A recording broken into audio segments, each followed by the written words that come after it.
यंदा पाऊस बेगीनच इलो. येऊन जातलो म्हटल्या वस्तेकच रवलो.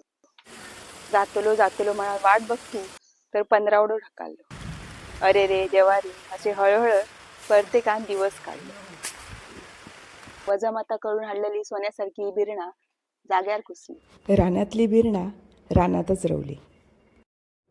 नांगरणी, लावणी, नडणी, फवारणी, खत आणि काढणी असे हजारो रुपये खर्च करून ही लागलेली मिरसांग आता कमवच्या टायमाक पावसामुळे अशी हिदवास झाली. 700-800 रुपये किलो असलेली मिरची ही कोणाक फुकट पण नको झाली आणि तिची डोळ्या देखत अशी उकिरड्याक भर झाली. शेंगदाण्याक कुणग्यातच कोंब इले. लाकूड फाटो भिजान चोतो झालो.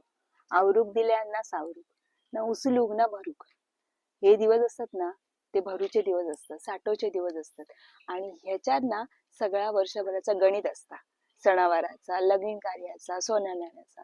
आणि ह्या गणित मात्र पूर्णपणे बिघडला. कारण मे महिन्यात शेतकऱ्याचा अतोनात नुकसान झाला.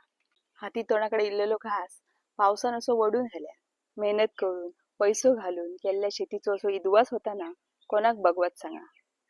ह्यामुळे एक मात्र झाला, या नुकसानीन परत एकदा शेतकऱ्याक आता शेती नको असा मात्र वाटाक लागला.